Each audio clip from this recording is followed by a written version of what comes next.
Natural hair colour కోసం చూస్తున్నారా? అయితే Anoos henna and black expert వాడండి.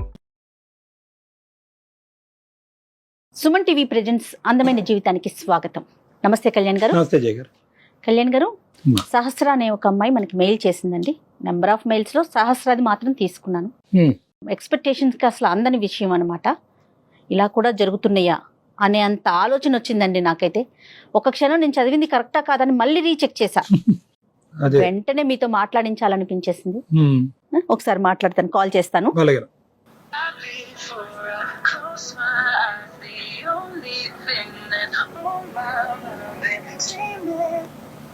హలో హలో, సహస్ర అండి? అవునండి. సుమన్ టీవీ అందమైన జీవితం ప్రోగ్రామ్ నుంచి కాల్ చేస్తున్నానండి. హాయ్ మా. నమస్తే. నమస్తే సహస్ర.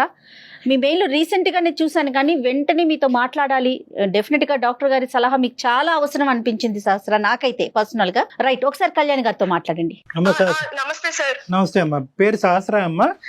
నా పేరు సహస్ర సార్. నాకు 24 years సార్ నాది ఏజ్. ఓకే, చెప్పమ్మా. నాకు చాలా చాలా గిల్టీగా ఉంది మేడం, చాలా బాధగా ఉంది అసలు. బాధపడకమ్మా, బాధపడకు. చెప్పమ్మా చెప్పమ్మా, దేని గురించి గిల్ట్?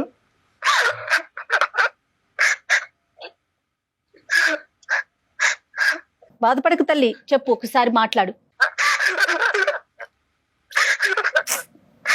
నేను చెప్పా కదండి, నేను 2-3 సార్లు రీచెక్ చేశా. చెప్పమ్మా. నేను ఒక ఇంటీరియర్ డిజైనర్ గా వర్క్ చేస్తున్నా మేడం బెంగళూరులో. Very good. నేను చాలా కామ్ గోయింగ్ అండ్ చాలా డెడికేటెడ్ పర్సన్ మేడం. వర్క్ పట్ల గానీ చాలా రెస్పెక్టబుల్ పొజిషన్ లో ఉన్నాను మేడం నేను. అలాంటి టైంలో నేను ఒక నిండు ప్రాణాన్ని, పసి పిండాన్ని నేను చేతులారా చంపేశాను మేడం.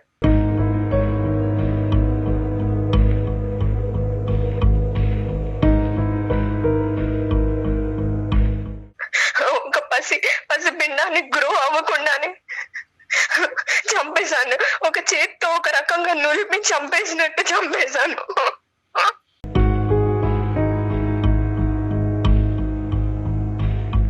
చెప్పినా ఏంటమ్మా, ఏం జరిగింది సహస్ర? నువ్వేంటి, చంపేయటం ఏంటి? అసలు ఏం జరిగిందమ్మా, కొంచెం డీటెయిల్డ్ గా చెప్పు. ఓకే సార్, చెప్తాను కదా సార్. నేను ఇంటీరియర్ డిజైనర్ గా ఒక కార్పొరేట్ కంపెనీలో వర్క్ చేస్తుంటే, అయితే అసలు ఎందుకు ఇంత గిల్టీగా నిద్ర పట్టలేకుండా ఎందుకు ఇలా జరుగుతుందంటే సార్, నేను ప్రెగ్నెంట్ అయ్యాను సార్.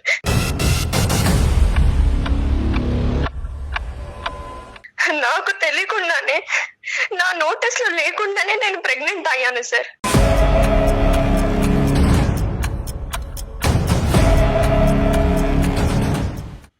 మీరు చెప్పండి సార్, అసలు ఒక నోటీస్ లేకుండా అసలు ప్రెగ్నెంట్ అవ్వడం అసలు ఏంటి సార్? ఇది కరెక్టేనా?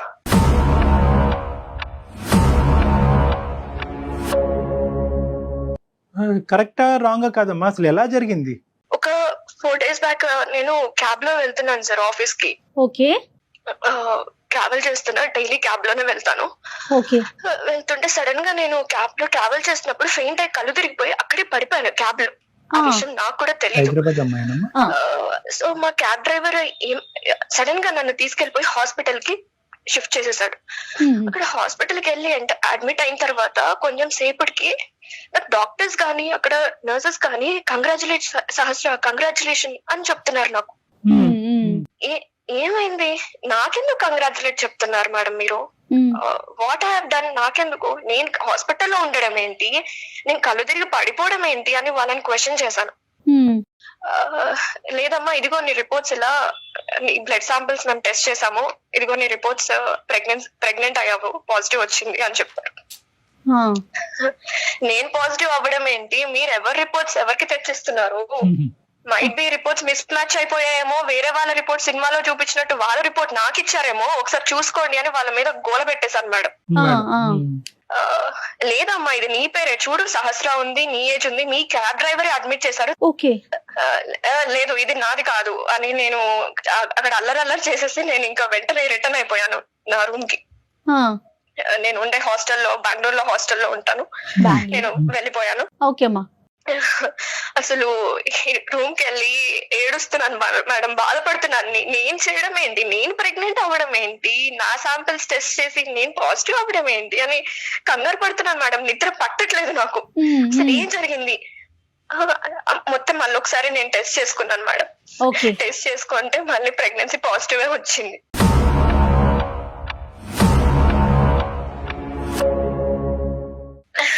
ఇది పక్కన పెడతా మేడం, యాక్చువల్ గా నేను వర్క్ చేసే కంపెనీలో చాలా బెస్ట్ ఎంప్లాయ్ అని నాకు మంచి నేమ్ ఉంది మేడం. సూపర్. ఓకే. నేను చెప్పాను కదా, నాతో పాటు నా టీమ్ లో నేను వేసేది creative interior designing, creative work madam. నాదంతా ఆలోచనలు కానీ ఇవన్నీ క్రియేటివ్ ఆర్ట్ రిలేటెడ్ ఉంటది. నేను పనిచేసే 9 మందిలో నా టీమ్ లో నేనే ఒక బెస్ట్ పర్సన్. 1 మంత్ అలాగా మాకు best employee of the award అనే రివార్డ్ ఒకటి ప్రకటిస్తారు అనమాట. సో ఇలాగా ఏంటంటే ఒకటే ఫస్ట్ టైం నాకే వచ్చింది మేడం, సెకండ్ టైం నాకే వచ్చింది, గుడ్, థర్డ్ టైం కూడా నాకే వచ్చింది. సో 3 times నాకే వచ్చింది. మా టీమ్ యాక్చువల్ గా మా బాస్ ఎలాంటి వాడంటే అందరు అమ్మాయిల మీద కన్ను వేయడం కంటే నా మీద కన్ను ఎక్కువ ఉండేది అతనికి.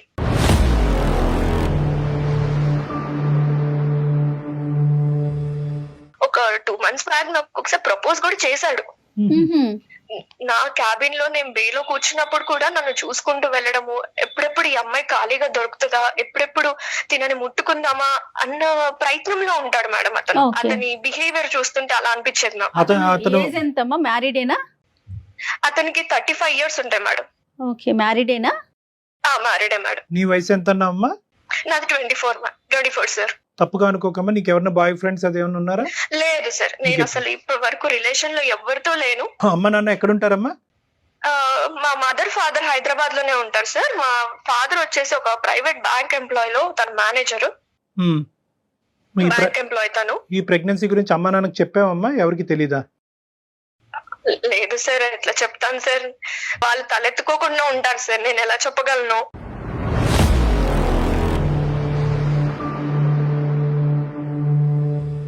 మనం ఎవరితోనే షేర్ చేసుకున్నారా? మాకే ఫస్టా? మీకే ఫస్ట్ చెప్తున్నాను సార్, ఎందుకంటే నా బాధని చెప్పుకోలేక ఎవరితోటి, కొలీగ్స్ తో కానీ ఎవరితో చెప్పుకోలేక మళ్ళీ నన్ను డీగ్రేడ్ చేసి మళ్ళీ నన్ను వేలెత్తి చూపుతారని ఎవరికి చెప్పుకోలేదు సార్ నేను. ఈ బాస్ సంగతి కొద్దిగా చెప్పమ్మా. బాస్ ఎలా ఉంటాడంటే మేడం, నాతోటి చాలా ఎప్పుడెప్పుడు దొరుకుతుందా ఈ అమ్మాయి అన్నట్టు మాట్లాడతారు సార్. రైట్. ఓకే. ఎప్పుడు చూసినా బాస్ ని పొగడ్డం, ఆ భజన చేస్తూనే ఉంటారు వీళ్ళందరూ, మిగతా ఎంప్లాయీస్ అంతా, మీ టీమ్ మెంబర్స్ అంతా. ఎందుకంటే ఆ ఎంప్లాయీస్ మైండ్ సెట్ ఎలా ఉంటదంటే ఇంక్రిమెంట్ కొట్టేయాలి, ఒక నెక్స్ట్ ప్రమోషన్ కి వెళ్ళాలి, ఆ బాస్ హెల్ప్ ఉంటేనే కదా మనం వెళ్ళేది అన్న మైండ్ సెట్ తోటి ఎప్పుడు ఆయన చుట్టూ భజన చేస్తూ ఆయన లంచ్ కి తీసుకెళ్లడం, డిన్నర్ కి తీసుకెళ్లడం ఇలా చేస్తూ ఉంటారు మేడం. వీళ్ళు నాకు 1, 2, 3 థర్డ్ టైం వరకు ఇలా రివార్డ్స్ వచ్చాయి కదా మేడం. మాకు ఎలా ఉంటదంటే ఒక్కసారికి ₹1,00,000 ఇస్తారు మేడం, 1 lakh ఒక రివార్డ్ బోనస్. నా సాలరీ ఏంటంటే మేడం, నాకు 75,000 సాలరీ. ఓకే. నాకు బోల్డ్ అన్ని ఈఎంఐలు ఉన్నాయి. ఒక ఈఎంఐలకి నాకు 47,000 అయిపోతుంది మేడం. ఇంకా బెంగళూరులో ఉండడానికి ఖర్చులు అవన్నీ నేను చూసుకుంటాను, కొన్ని ఇంటికి పంపిస్తూ ఉంటాను. ఓకేమా. ఎంప్లాయీస్ అందరూ ఏమైపోయారంటే మేడం, వీళ్ళందరూ కలిసి సహస్ర ఒక మంచి పొజిషన్ కి వచ్చేస్తుంది, ఇంక్రిమెంట్ల మీద ఇంక్రిమెంట్లు వస్తున్నాయి అని జెల్లస్ పట్టుకున్నారు మేడం నన్ను చూసి. ఓకే. ఏంటి సహస్ర పార్టీ బాబా, నీకు ఫస్ట్ టైం వచ్చింది 1 lakh, సెకండ్ టైం వచ్చింది, థర్డ్ టైం హ్యాట్రిక్ కొట్టేసావు నువ్వు, అసలు నువ్వు చాలా గ్రేట్, నీకు 4 months సాలరీ కలిసి వచ్చేసింది, పార్టీ కావాలి మాకు, చాలా పెద్ద పార్టీ కావాలి, అసలు సరిపోదు మాకు ఇది అంటే, సరే పదండి లంచ్ కి వెళ్దాము, లంచ్ కి తీసుకెళ్తానా అని అన్నాను మేడం నేను. ఓకేమా. సో లంచ్ కి తీసుకెళ్దామా, లంచ్ కి మేము వెళ్ళమా ఏంటి, మేము బాక్సులు తెచ్చుకోలేమా మా ఇంటి నుంచి?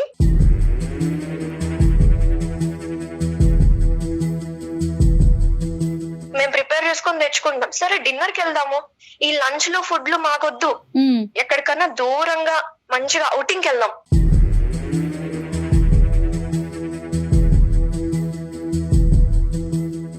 అవుటింగ్ అంటేనే నాకు అక్కడ కొంచెం తేడా కొట్టింది మేడం.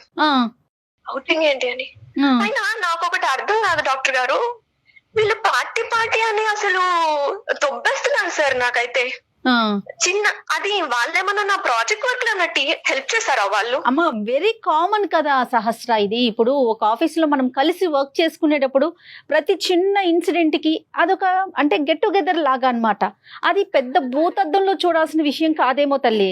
కార్పొరేట్ కల్చర్ లో పార్టీ ఇవ్వడం కామనే, అందుకోసమే నేను లంచ్ కి వెళ్దాము, మన టీం అందరం వెళ్దాము, మన లంచ్ కి వెళ్దాం, మంచి రెస్టారెంట్ లో ఫుడ్ తిందాం అని చెప్పాను. వాళ్ళ ఎక్స్పెక్టేషన్ ఏంటమ్మా? వాళ్ళకి ఏం కావాలి? అవుటింగ్ కు వెళ్ళాలి అంతేనమ్మా? సరే మీకు ఏం కావాలి అని అడిగితే మాకు మంచిగా గ్రాండ్ పార్టీ కావాలి, అవుటింగ్ కి వెళ్దాము, గ్రాండ్ గోవా వెళ్దాము అని అన్నారు సార్. గోవా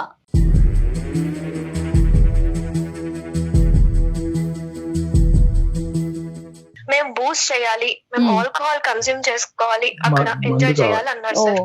టీమ్ లో మొత్తం ఎంతమంది అంటే అమ్మాయిలు అబ్బాయిలు ఉన్నారమ్మా? ఆ అబ్బాయిలు అమ్మాయిలు ఇద్దరు ఉన్నారు మేడం. Okay okay. ముందు కావాలి. అనగానే నేను ఆల్కహాల్ తాగను కదా, బట్ నేను ఎలా వస్తాను అంటే, సరే నువ్వు ఆల్కహాల్ తీసుకోకు, మేము బూస్ట్ చేస్తాము, మీరు జస్ట్ కంపెనీ సహస్ర నువ్వు అంతే. నువ్వు తీసుకోవు కానీ మామూలుగా జనరల్ గా మీ పార్టీస్ లో ఆల్కహాల్ ఉంటదమ్మా? మద్యపానం ఉంటదా? ఉంటది సార్, ఉంటది. సో ఇదేం కొత్త ఏం కాదు. వాళ్ళు అడిగింది కూడా వాళ్ళు అడిగింది మాత్రం కొత్త ఏం కాదు. ఎటొచ్చి నువ్వు తాగవన్నదే అందరికీ తెలుసు. తెలుసు.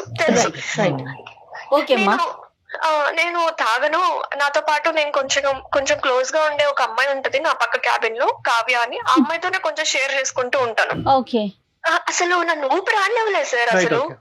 ఇంకా వచ్చేంత వరకు ఇంకా వాళ్ళు ఫ్లైట్ టికెట్స్ అన్ని వాళ్ళు బుక్ చేసేసారు. మేము ఇలా చేసేస్తున్నాం, చేసేసిన తర్వాత నాకు స్క్రీన్ షాట్ పెట్టేశారు. Right, okay. So your compel to go అంతే. ఓవర్ నైట్ అమ్మా? ఓవర్ నైట్ స్టే అది? అవును sir, over night stay 2 days కి ప్లాన్ చేశారు సార్. వెళ్ళడము, అక్కడ ఒక రోజు స్టే చేయడం, మళ్ళీ రిటర్న్ అవ్వడము. సో ఇంకా నేను అక్కడ పార్టీ కల్చర్ లో కూర్చున్నాం సార్. వీళ్ళందరూ తాగుతున్నారు. అసలు ఆ గోవాలో అయితే నా కొలీగ్స్ అమ్మాయిలు అబ్బాయిలు అనే తేడా లేకుండా అందరూ తాగుతున్నారు సార్, నేను ఒక్కదాన్ని తప్ప.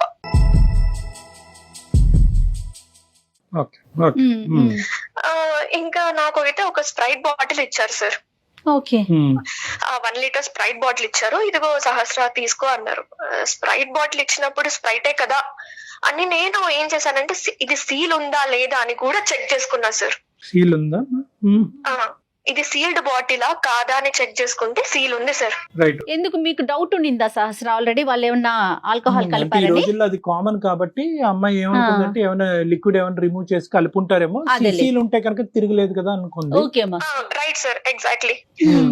ఒక 2-3 సిప్స్, ఒక హాఫ్ గ్లాస్ అయిపోగానే నాకే కొంచెం తేడాగా, అది కొంచెం ఘాటుగా అనిపించింది.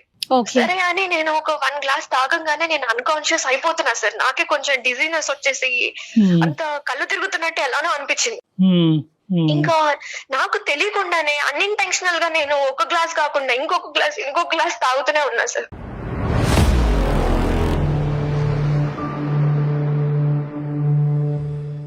అలా నాకు వాళ్ళు ఇంటెన్సిఫై చేశారు సార్. అలాగా తాగిచ్చేలాగా, తాగు అన్నట్టు వాళ్ళు తాగుతూ నాకు పోస్తున్నారు. అయితే నేను ఆ సబ్ కాన్షియస్ అయ్యే టైంలో నేను చూసుకుంటే ఏంటంటే, ఆ టేబుల్ మీద కొంచెం ఆ స్ప్రైట్ లో నుంచి కారుతున్నట్టు, ఎవరో ఒక బాటిల్ ఒలకపోస్తే, గ్లాస్ తెలియకుండా ఒలకపోస్తే టేబుల్ మీద అంతా ఎలా స్ప్రెడ్ అయిపోతుందో మేడం, అలా స్ప్రెడ్ అయిపోయింది ఆ టేబుల్. బాటిల్లో లీకేజ్ ఉంది.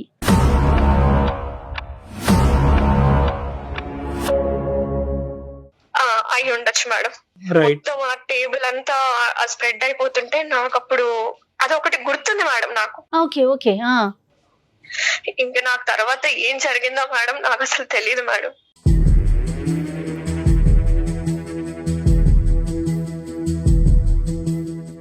ఏం జరిగిందని ఆలోచించుకుంటే, నేను రీసెంట్ టైమ్స్ లో ఎవరెవరిని కలిసాను, ఎవరెవరు నన్ను కలిసారు అని ఆలోచించుకుంటే, గోవాకి గుర్తొచ్చింది మీకు. ఈ బాస్ కూడా వచ్చాడా? బాస్ కూడా వచ్చారమ్మా? నాకు తెలియదు మేడం, మీరు అన్నట్టు.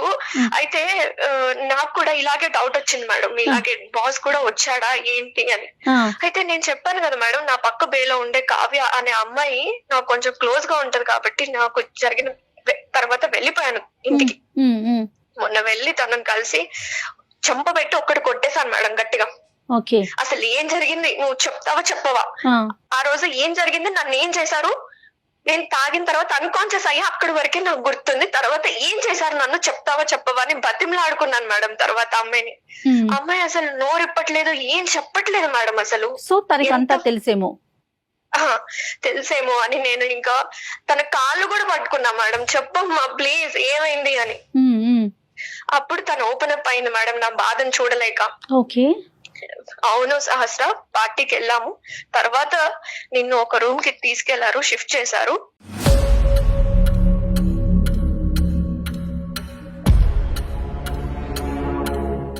అక్కడి వరకే నాకు తెలుసు. తర్వాత నేను లేను అక్కడ, నేను పక్క రూమ్ కి వెళ్ళిపోయాను అని చెప్పారు మేడం. అయితే బాస్ వచ్చారా అంటే వచ్చుంటారు అని చెప్పింది మేడం తను.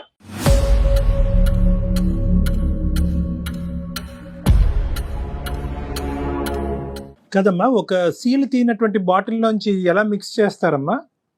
నా అనుమానం అయితే ఆ టేబుల్ అంతా కారిపోయింది కాబట్టి సీల్ బాటిల్ అయితే అలాగే ఉంది సార్. కానీ ఏమన్నా ఇంజెక్ట్ చేసి ఉంటారనా? అయి ఉండొచ్చు సార్, ఇంజెక్ట్ చేసి ఎగ్జాక్ట్లీ ఉంటారు. కళ్యాణ్ గారు.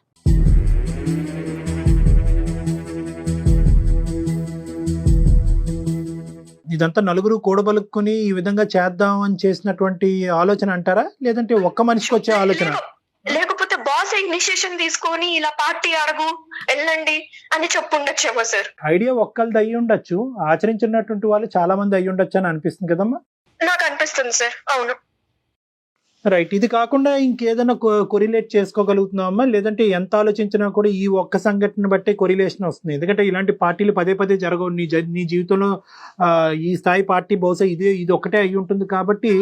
నాకు మీరు అంటున్నట్టు కోరిలేట్ చేసుకోవాల్సిన ఒక గెస్సింగ్స్ గానీ సజెషన్స్ గానీ ఎక్కడ కనిపిస్తున్నాయి అంటే సార్, ఆ అమ్మాయి దగ్గరికి వెళ్ళినప్పుడు అవును నిన్ను ఒక రూమ్ కి తీసుకెళ్లారు, ఇంకంతే, ఇట్స్ క్లియర్ అమ్మా. తీసుకెళ్లారు. అలాగే ఆ బాసే ఇనిషియేట్ చేసి ఉంటాడు, అతను కూడా గోవా వచ్చి ఉంటాడు సార్ డెఫినెట్ గా. నేనైతే అబార్షన్ చేయించేసుకున్నా సార్. ఎందుకంటే ఇంకా నా లైఫ్ ఏముండదు సార్, ఇంకా నా లైఫ్ క్లోజ్ అయిపోయినట్టే. ఆ లోపల ప్రాణాన్ని నేను ఇంకా గ్రో చేస్తూ ఉంటే ఒక్కొక్క రోజు పోయే కొందికి, రోజులు గడిచే కొందికి ఇంకా నేనే డేంజర్ జోన్ లో పడుతున్నాను సార్.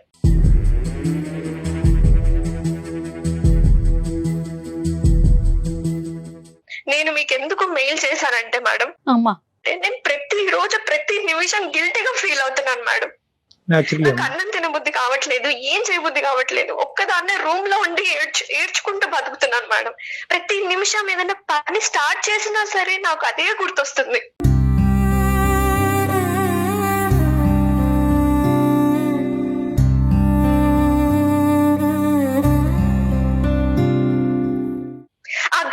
అనేది నాకు లేకుండా మీరు ఎలాంటి సలహా చెప్పినా సరే నేను దాన్ని యాక్సెప్ట్ చేస్తాను సార్. ఎలాంటి సలహా చెప్పినా కూడా నిన్ను సేద తీర్చగలిగేటటువంటి ఇది లేదేమో అని నాకు అనిపిస్తుందమ్మా. బట్ స్టిల్ నేను ఒక అటెంప్ట్ అయితే చేస్తాను. ఎందుకంటే ఇక్కడ ఎంత కాదనుకున్నా కూడా మిక్స్డ్ ఇమోషన్స్. ఒకటి వద్దు అనుకున్నా కూడా ఒక పార్టీకి వెళ్ళటం, పార్టీలో ఒక అనూహ్యమైనటువంటి పరిస్థితుల్లో లిటరల్గా చెప్పాలి అంటే నిన్ను చేశారు. ఒకరు చేశారా, నలుగురు చేశారా అనేటటువంటిది అర్థం కానటువంటి దుర్భర పరిస్థితి. ఒకరు చేస్తే ఎంతమంది సహకరించారు అనేటటువంటి పరిస్థితి. సో ఇలాంటి రకరకాల ప్రశ్నలు, వేధింపులు, ఆలోచనల మధ్యలో ఈరోజు నువ్వు గర్భవతి అవటం అనేటటువంటిది ఆ పుండి మీద చాలా కారం జల్లినట్టు అయింది. గర్భవతిగా ఉండటానికి నేను సమాజంలో తలెత్తుకోలేను, నా తల్లిదండ్రులకి సమాధానం చెప్పుకోలేను. ఏ తప్పు చేయనటువంటి నేను ఈరోజు ఒక పసికొందుని నేను భూప్రపంచం మీద తీసుకొచ్చి వాళ్ళకి ఏం సమాధానం చెప్తాను అనేటటువంటి ఆలోచనతో, నీకు ఇష్టం లేకపోయినా నిన్ను నువ్వు చంపుకోవటం అనేటటువంటిది ఇంకా ఈజీ ఏమో, అలాంటి ఆలోచనతో నువ్వు అబార్షన్ చేయించుకున్నావు. అది కూడా చేయడానికి ట్రై చేశాను సార్. కానీ నేను అంత ఏదో సాధించాలి నా పేరెంట్స్ ఏమైపోతారు సార్, అది కూడా అమ్మా. ఇప్పుడు ఏంటంటే బహుశా నేను ఇలా లిస్ట్ చేసుకుంటూ పోతే కనుక దెబ్బ మీద దెబ్బ లిటరలీ ఏంటంటే నువ్వు మానసికంగా, శారీరకంగా చచ్చిపోయినంత పరిస్థితి ఏర్పడిందమ్మా ఇప్పుడు. అవును సార్, అవును. కాబట్టి నేను ఇందాక చెప్పే ముందే నిన్న ఒక మాట అన్నాను. బహుశా ఏ విధంగా నేను నీకు మాట్లాడగలిగితే కనుక నీ మనసులో వేదన, బాధ తగ్గుముఖం పడుతుంది అనేటటువంటిది. బట్ స్టిల్ నేనేమనుకుంటున్నానంటేనమ్మా, టుడే యు ఆర్ సేఫ్. నువ్వు సేఫ్గా ఉండి మానసిక పరమైనటువంటి బాధ అనేటటువంటి ఒక అంశం అయితే కనుక నువ్వు సేఫ్ గా ఉండి మాకు కాల్ చేసావు. అవును సార్, అవును. అది నాకు ఈ రోజు ఏంటంటే బహుశా ఇంకో ఆడపిల్ల నీ స్థానంలో ఉంటే కనుక ఇంకో నిర్ణయం తీసుకునేదేమో, ఆలోచన వరకే కాదు, అది ఏంటంటే అది ఆచరించేటటువంటి ప్రయత్నం కూడా, తన ప్రాణాలను తీసుకునేటటువంటి ప్రయత్నం చేసుండేదేమో. ఈ రోజు నువ్వు మాకు ఫోన్ చేయటం అన్నది నిజంగా నేను చాలా ఆనందపడుతున్నానమ్మా. Thank you. నిన్ను ఏం చేసుకోకుండా ఈ రోజు ఇక్కడైనా నాకు ఒక సలహా సూచన దొరుకుతుందేమో.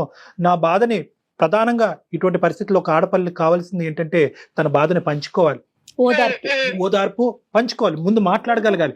అసలు ఈ అసహజమైనటువంటి పరిస్థితి నాకైనా ఎవరికన్నా ఉంటది. నాతో పాటు ప్రయాణించేటటువంటి వాళ్ళు ఇంత దుర్గతానికి, ఇంత భయంకరమైనటువంటి దానికి పూనుకునేటటువంటి దానికి అవకాశం ఉందా? నేను ఎక్కడన్నా తప్పు చేశానా?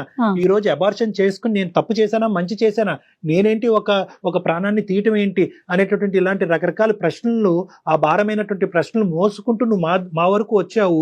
నిన్ను ఏమి చేసుకోలేదు అనేటటువంటి అన్నిటికంటే నాకు ఆనందింపేటటువంటి అంశం అమ్మ. నీలాంటి పరిస్థితిలో ఉన్న ఆడపిల్లని ఫస్ట్ ప్రధానంగా నేనేమని చెప్తానంటే, ఇది నీకు జరిగింది ఎవరికి జరగకూడదు అంటే కనుక ఈ ప్రయాణం ఇక్కడి వరకు ఆగకూడదమ్మా. నీకు జరిగింది వేరే వాళ్ళకి జరగకూడదు అంటే కనుక ఇది గోప్యంగా దీన్ని ఇన్వెస్టిగేషన్ వరకు తీసుకెళ్ళగాలి, పోలీసుల వరకు తీసుకెళ్ళటం అన్నది చాలా ఇంపార్టెంట్. సార్ లేదు సార్, కానీ అది మాత్రం చెప్పకండి సార్ ప్లీజ్. ఎందుకంటే నాకు ఆ పోలీస్ స్టేషన్ కి వెళ్ళి ఈ క్రైమ్ నన్ను నేను ఫేస్ చేసుకోవడానికి నాకంత ఇప్పుడు లేదు సార్ అంతా. అమ్మా ఆ మాట కూడా ఏ ఆడపిల్లకు కూడా, నీ స్థానంలో నిలబడినటువంటి ఏ ఆడపిల్లకు కూడా పోలీస్ స్టేషన్ వరకు వెళ్ళి మళ్ళీ ఈ కథంతా చెప్పి నువ్వే తప్పు చేసేవేమో, నీకెంతమంది బాయ్ ఫ్రెండ్స్ ఉన్నారు అనేటటువంటి ఇలాంటి రకరకాల ప్రశ్నలు, అనుమానాలు, ఇన్వెస్టిగేషన్స్ తట్టుకోలేక ఏ ఆడపిల్ల వెళ్ళటానికి ఇష్టపడదమ్మా. సహస్ర ఒకటే కాదు, ఈ పరిస్థితిలో ఉన్న ఏ ఆడపిల్ల ఎక్కడికన్నా వెళ్తాదేమో కానీ పోలీస్ స్టేషన్ వరకు వెళ్ళటానికి ఇష్టపడలే. కానీ నువ్వు అడిగినటువంటి రెండు అంశాల్లో ఒక ముఖ్యమైనటువంటి అంశం, నాలాంటిది వేరే ఆడపిల్లకి జరగకూడదు అంటే కనుక దానికి ఇది ఒక సొల్యూషన్ అన్నట్టుగా నేను చెప్తున్నాను. ఇది ప్రధానమైనటువంటి సొల్యూషన్ గా చెప్తున్నాను. ఎందుకంటే నీ ఆఫీస్లో వేరే ఆడపిల్లలు ఉన్నారు. ఇప్పుడు నువ్వు రేపు రిజైన్ చేసావనుకో, ఆ స్థానంలో వచ్చి కూర్చునేటటువంటి వేరే ఆడపిల్లలకి జరగదు అనేటటువంటి గ్యారంటీ ఏంటి? పోలీస్ స్టేషన్ అనగానే తను పోలీసులు మగవారే ఉంటారు అనుకుంటుందేమో. షీ టీమ్స్ ఉన్నాయి అమ్మా ఇప్పుడు ఇవాళ రేపు మనకి.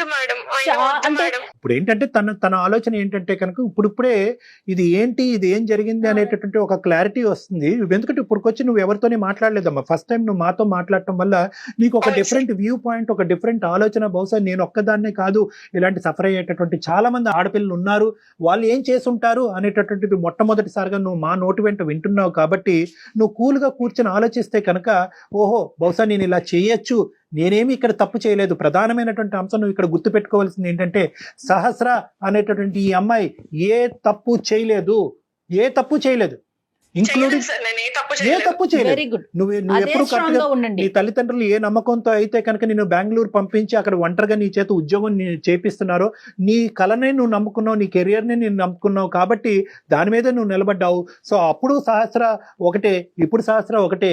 ఎప్పుడు కూడా నువ్వు క్లియర్ అండ్ క్లారిటీగానే ఉన్నావు, నువ్వు ఎప్పుడు కూడా ఆనిముత్యంలాగే ఉన్నావు. కాబట్టి నువ్వు బాధపడవలసినటువంటి అవసరం లేదు. నెంబర్ 1, పోలీసుల వరకు వెళ్ళటం అనేటటువంటి అంశం వెనకతల చాలా ఇంపార్టెంట్ ఆస్పెక్ట్ ఉందమ్మా. అంటే నన్ను ఇలా చేసినటువంటి వాళ్ళు శిక్షించడం అనేటటువంటిది కాదు. ఇలా చేయకపోతే కనుక, నువ్వు అలా నమ్మి ఆ దారిలో వెళ్ళకపోతే కనుక రేపొద్దున వాళ్ళు ఏమనుకుంటారు, ఓ ఆడపిల్లలు అంటే కనుక మనం ఇలా వాడుకోవచ్చు. పార్టీలో అనేటటువంటి మభ్య పెట్టి వాళ్ళని ప్రెషర్ పెడితే కనుక, అయ్యో పార్టీ ఇవ్వకపోతే కనుక నాతో పాటు ప్రయాణం చేసేటటువంటి వాళ్ళు దూరం అవుతారేమో, వాళ్ళు నేను పీనాసిలా కనిపిస్తానేమో, ఇంకో విధంగా కనిపిస్తానేమో అనేటటువంటి ఉద్దేశంతో ఆడపిల్లలు ఇలా లొంగిపోతారన్నమాట అనేటటువంటి మెసేజ్ నువ్వు వాళ్ళకి ఇస్తున్న దానం అవుతావు. రేపొద్దున ఆడపిల్లల్ని ఏ విధంగా వాడుకోవచ్చు అనేటటువంటి ఆలోచన వాళ్ళకి ఇస్తున్నాం. రేపొద్దున మనం ప్రత్యక్షంగా కలపకపోయినా, వాళ్ళు మందు కొట్టకపోయినా, తాగకపోయినా కూడా ఇలా మబ్బి పెట్టి మాయ చేసి ఈ విధంగా మత్తు పానీయాలు ఇచ్చి ఆడపిల్లను మనం లొంగ తీసుకోవచ్చు అనేటటువంటి మెసేజ్ మనకి ఇస్తున్నాం. ఈ రోజు సహస్ర ఇంది, రేపు ఇంకొక అమ్మాయి అవుతుంది, ఆ ప్లేస్ లో ఇంకొక అమ్మాయి ఉండొచ్చు కదా అనేసి అంటున్నారమ్మా. అందుకోసమే నేను ముందుకు వచ్చాను మేడం. బట్ ఈ పోలీసుల క్రైములు మాత్రం అసలు చెప్పకండి. మా వ్యవస్థ చాలా మారింది తల్లి. వ్యవస్థ దయచేసి నా మాట ఒక్కసారి నమ్ము. నువ్వు ఎంత చీదరించుకున్నా, ఎంత అసహించుకున్నా, ఎంత కరెక్ట్ కాదు అనుకున్నా, నా సబ్జెక్ట్ ఎంత బహిర్గతం అవుతుందని నీకు అనుకున్నా కూడా వ్యవస్థ చాలా మారింది. అన్నీ కూడా చాలా గోప్యంగా ఉంటుంది. ఒక ఆడపిల్లకి ఇచ్చేటటువంటి ప్రైవసీ బహుశా ఈ రోజుల్లో మనం ఉండేటటువంటి వ్యవస్థలో చాలా ఇంపార్టెంట్ ఆస్పెక్ట్ కింద మారిపోయింది. సో ఎవరికి కూడా మూడో కంటికి తెలియకుండా కూడా ఇన్వెస్టిగేషన్ నడిపించవచ్చు. అందరినీ ఎవరైతే ఉన్నారో వాళ్ళని అందరినీ కూడా బోన్లోకి లాగొచ్చు, శిక్షించవచ్చు. రేపొద్దున సమాజానికి చాలా మంచి సేవ చేసేటటువంటి ఒక గొప్ప వ్యక్తిగా నువ్వు మారుతావు. సో దీనంతటి వల్ల నాకేంటండి అని నువ్వు అడగచ్చు. నీకేంటంటేనమ్మా, నువ్వు అప్పుడు ఇప్పుడు ఎప్పుడు కూడా నువ్వు పెర్ఫెక్టే, నువ్వు బాధపడవలసినటువంటి అవసరం లేదు. ఎటొచ్చి బిడ్డని చంపుకున్నాను సార్, కాబట్టి నేను అబార్ట్ చేసుకోవటం అనేది నేను ప్రాణాన్ని తీసుకోవటం అంటే కనుక దానికి ప్రాణాన్ని తీసేయటం అనేటటువంటి ఒక లేబుల్ పెడితే కనుక గిల్ట్తో చచ్చిపోతావమ్మా. నిన్ను నువ్వు కాపాడుకునేటటువంటి ప్రయత్నంలో నువ్వు ఆ ఆలోచన రావటంలో, ఆ ఆలోచన నీకు రావటం ఎటువంటి తప్పు కాదమ్మా. నేను అనుకోవటం ఆలోచన తప్పు కాదు. ఎందుకంటే కనుక ఈ రోజు నీ తల్లిదండ్రులకు నువ్వు సమాధానం చెప్పుకోవాలి, సమాజానికి సమాధానం చెప్పుకోవాలి. రేపొద్దున పెళ్లి అనే భవిష్యత్తు నీకు ఉంది, రాబోయేటటువంటి భర్తకు నువ్వు సమాధానం చెప్పుకోవాలి. ఒక బిడ్డను తీసుకుని నడి సమాజంలోకి నువ్వు వెళ్తే కనుక ఈ సమాజం నిన్నేం గౌరవంగా చూడదమ్మా. నిన్నేమంటది అంటే అదిగో ఏదో తప్పు చేసింది కాబట్టి ఈ రోజు బిడ్డను ఎత్తుకుని తిరుగుతుంది, ఈ అమ్మాయి తప్పుడు మనిషి అని చెప్పి ఏ క్యారెక్టర్ అయితే కనుక నువ్వు నీ తల్లిదండ్రులు ఎప్పుడు కూడా కల్లో కూడా ఊహించుకోరో ఆ ముద్ర నీ మీద పడబోతుంది. కాబట్టి ఈరోజు నువ్వు సమయస్ఫూర్తితోనే ఒక ఆలోచన చేసావని నేను అంటున్నానమ్మా. ఒకప్పుడు నువ్వు అబార్ట్ చేసుకోకుండా మా దగ్గరకు వచ్చుంటే కనుక తల్లి ఇది నీ ఇష్టం, నీ ఆలోచన బట్టి నువ్వు నిర్ణయం తీసుకో, మేము దాని మీద ప్రెషర్ చేయలేము, అలా చేయటం అనేటటువంటి చట్టరీత్యా వ్యతిరేకం అని చెప్పుండేవాళ్ళం. కానీ నువ్వు ఆల్రెడీ ఒక నిర్ణయం తీసుకుని దాన్ని ఆచరించావు కాబట్టి నువ్వు చేసినటువంటి దాంట్లో గిల్ట్ ఫీల్ అవ్వాల్సినటువంటి అవసరం లేదు. నిన్ను, నీ కుటుంబాన్ని, నీ ఫ్యూచర్ని కాపాడుకునేటటువంటి ప్రయత్నంలో నువ్వు తీసుకున్న నిర్ణయం కాబట్టి దాన్ని నేను తప్పుగా అయితే నేను భావించట్లేదు, ఆ విధంగా నేను చూడట్లేదు. ఇంతకు ముందు మీరు కాల్ చేయక ముందు కూడా నాకు అదే గిల్ట్ ఉంది సార్. ఇప్పుడు మీతో మీరు చెప్పే సలహా గానీ, మీరు నన్ను మోటివేట్ చేసే మాటలు గానీ నాకు కొంచెం ఇప్పుడు మనశ్శాంతిని ఇస్తుంది సార్. రిమూవ్ దట్ మాస్క్ అమ్మా, నువ్వేం తప్పు చేయలేదు. ఎటొచ్చి నీ ఎజెండా ఒక్కటే. నీ ఎజెండా ఈ రోజు ఏదన్నా ప్రైమరీ గారు ఈ రోజు మాట్లాడుకుంటే నాకు 0.5% కూడా 0.05% కూడా నాకు ఈ రోజు సహస్ర తప్పు చేసినట్టు నాకు అనిపించట్లేదు. ఇలాంటివి జరిగినప్పుడు గొంతు విప్పి మాట్లాడండి. మీ మనసులో ఉండేటటువంటి బాధని నీకు నచ్చినటువంటి వాళ్ళని చెప్పండి. ఒకప్పుడు అవకాశం ఉంటే కనుక నిన్ను ఇబ్బంది పెట్టేటటువంటి వాళ్ళని శిక్షించి రేపొద్దున వాళ్ళకి బుద్ధి వచ్చేటటువంటి విధంగా ఈ ప్రాసెస్ కంటిన్యూ అవ్వకుండా అరికెట్టేటటువంటి ప్రయత్నం కూడా మీరు చేయండి. చాలా ముఖ్యమైనటువంటి అంశం ఉంది. నువ్వు ఎక్కడన్నా ఒక ఆలోచనలో ఒక చిన్నపాటి తప్పిదం జరిగింది అంటే కనుక అక్కడే జరిగింది. నీ భావం గురించి, నీ యొక్క వ్యక్తిత్వం గురించి, నీ మనసులో ఉండేటటువంటి ఆలోచన గురించి ఎప్పుడు కూడా ఏ ఆడపిల్లైనా నిలబడాలమ్మా. నాకు పార్టీలు నచ్చవంటే నచ్చవు, అంతే, ఫుల్ స్టాప్. నో అంటే నోనే. రండి, ఒక బిర్యానీ ప్యాకెట్ తెచ్చుకుని ఇక్కడ టేబుల్ మీద కూర్చొని తిందాం సరదా. అంతేగాని వాళ్ళు ఆ మొహమాటానికి పోయి వీళ్ళు ఏదన్నా అనుకుంటారేమో 3 లక్షలు పోయి. ప్రధానమైనటువంటి అంశం అమ్మా, ఎక్కువ శాతం ఇలాంటి జరిగేటటువంటి ఎక్కడ జరుగుతాయంటే కనుక మన తెలియనటువంటి ప్రాంతంలో మనకు తెలిసినటువంటి మనుషులు చేస్తారు. మీరు స్టాటిస్టిక్ చూడండి. మీరు స్టాటిస్టిక్ పరంగా చూసుకుంటే కనుక, క్రైమ్ స్టాటిస్టిక్స్ పరంగా చూసుకుంటే మీకు అప్పటికే హింట్ ఉంది. వీడు టచ్ చేయడానికి ట్రై చేస్తున్నాడు, ప్రపోజ్ చేయడానికి ట్రై చేస్తున్నాడు, వీళ్ళలో ఏదో దుర్బుద్ధి పుట్టింది, వీడు గోవా వరకు వెళ్దాం అంటున్నాడు అంటే కనుక ఆలోచన వీడిదా మిగతా వాళ్ళదా? బహుశా వీడు వాళ్ళ మీద ఒత్తిడి తీసుకొచ్చి మొత్తం అందరూ మూకమ్మడిగా నన్ను అక్కడ తీసుకెళ్తున్నారా? లేదు, అలా తీసుకెళ్లట్లేదు అని అనిపించినా కూడా 99.5% అలా తీసుకెళ్ళడం అని అనిపించినా కూడా 0.5% ఎక్కడో చూడ మీ అంతరాత్మ మిమ్మల్ని ప్రశ్నిస్తూ ఉంటుంది, మిమ్మల్ని గుచ్చుతూ ఉంటుంది. దాన్ని నమ్మండి. 0.5% డౌట్ వచ్చినా కూడా, అరే బాబు మీ పార్టీలకు ఒక దన్నం, నేను ఎక్కడికి రానురా, కావాలంటే ఇక్కడ తిందాము, నేను ఇలా వెళ్తున్నానంటే తెలిస్తే కనుక మీ అమ్మ నాన్నమే తోసేయండి. మా అమ్మ నాన్న నన్ను నరికి పోగులేస్తారు, నేను రాను, నాకు అది అలవాట్లేదు, అది మా సాంప్రదాయం కాదు, మా పద్ధతి కాదని చెప్పి కొట్టిపారు. రైట్. ఇది ఓన్లీ సహస్ర కాదు కళ్యాణ్ గారు, ఈ వీడియో చూసే ప్రతి ఆడపిల్లకి మీరు చెప్పే మాటలు ప్రతి ఆడపిల్ల మనసుకు తీసుకోవాలి. అందుకోసమే సార్ ప్రతి అమ్మాయి ఇలాంటి సిచ్యువేషన్ ఇది కాకపోయినా వేరే రకంగా, పార్టీ కాకపోయినా వేరే రకంగా ఫేస్ చేస్తున్నారు సార్. జరగకుండా ఉండాలి. అమ్మ, నీకున్న టాలెంట్, నీకున్న స్కిల్, నీకుండేటటువంటి బలాలకి నీకు ఎక్కడైనా కూడా రెడ్ కార్పెట్ వేసి జాబ్ వస్తారు. కాబట్టి తక్షణ కర్తవ్యం నువ్వు ఇమీడియట్ గా ఏంటంటే ఈ ఉద్యోగానికి రిజైన్ చేయి. ఉద్యోగానికి రిజైన్ చేసి వాళ్ళకి గుడ్ బై చేయి. ఎందుకంటే పదే పదే అటువంటి వాతావరణంలోకి నువ్వు వెళ్ళి వీడు చేశాడా అని ఆలోచించుకుంటే నీకు పిచ్చి పడుతుంది. నెంబర్ 2 ఏంటంటే అస్సలు ఎటువంటి సంకోచం లేకుండా కావాలంటే మేము మొత్తం మన అందమైన జీవితం టీం మొత్తం అంతా కూడా నీ వెంటంటూ ఉంటారు, నీకు కావాల్సినటువంటి సపోర్ట్ ఇస్తారు. మనందరం కలిపి ఏ పోలీస్ స్టేషన్లో కంప్లైంట్ పెడదాం, ఆ పోలీస్ స్టేషన్లో మనం కంప్లైంట్ పెట్టి వాళ్ళందరినీ శిక్ష పడేటటువంటి విధంగా ఎవరైతే ఇందులో ఇన్వాల్వ్ అయ్యి ఉన్నారో, ఆలోచన వచ్చినటువంటి వాళ్ళు, ఆచరించినటువంటి వాళ్ళు, దాచిపెట్టినటువంటి వాళ్ళు, ముగ్గురిని శిక్షించాలి. మా దగ్గరికి రా, లేదంటే మా కాంటాక్ట్ నెంబర్ ఇస్తాము, నువ్వు మా దగ్గర రా, ఇంకా కూర్చొని మనం డిస్కస్ చేసుకుందాం. ఎందుకంటే మీ పేరెంట్స్ని ఇందులో ఇన్వాల్వ్ చేయాలని నువ్వు అనుకోవట్లేదు కాబట్టి, నువ్వు మేజర్ కాబట్టి నీకు ఆ నిర్ణయం తీసుకునేటటువంటి హక్కు ఉంది. నీకు ఆ ధైర్యాన్ని నింపి అక్కడి వరకు తీసుకెళ్లేటటువంటి బాధ్యత మాది. సార్ నేను ఫస్ట్ దీంట్లో నుంచి, ఈ గిల్టీనెస్ లో నుంచి నన్ను నేను మనిషిలాగా చూసిన తర్వాత నేను ట్రై చేస్తాను sir. You take your time, but this is the agenda.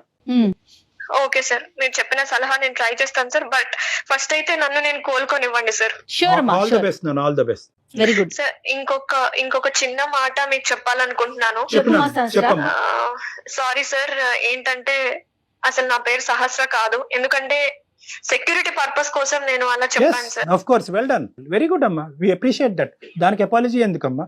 Thank you sir. All the best అమ్మా, గుడ్ లక్ అమ్మా, టేక్ Super. కేర్, బాయ్ అమ్మా, జాగ్రత్త sir. అమ్మా, Bye, sir. Take Thank care you. Of yourself, bye, good luck, bye అమ్మా. Super కదండి. అంటే ఇది జరుగుతుందమ్మా, ఇది సమాజంలో ఈ రోజు సహస్ర లాంటి అమ్మాయిలు శతకోటి మంది ఉన్నారు. అవును. బయటికి రావాలి, ఈ రోజు నేరాలు ఆపాలి అంటే కనుక నేరం జరిగిన తర్వాత శిక్షించడం. భయపడుతుంది కదా కళ్యాణ్ జీ. Of course, ఎందుకంటే కానీ మళ్ళీ నలుగురు వల్ల మళ్ళీ ఏమన్నా రేపు ఫ్యూచర్ లో ప్రాబ్లం రావచ్చేమని. కాకపోతే మనం అనుకున్నట్లుగా చట్టాలు చాలా గోప్యంగా తమ పని తాము Yes. చేసుకుంటూ పోతున్నాయండి. డెఫినెట్ గా మనం చట్టాన్ని గౌరవించాల్సిన పరిస్థితి ఉంది ఇక్కడ కూడా. రైట్. థ్యాంక్ యూ కళ్యాణ్ గారు. థ్యాంక్ యూ నమస్తే. జగన్.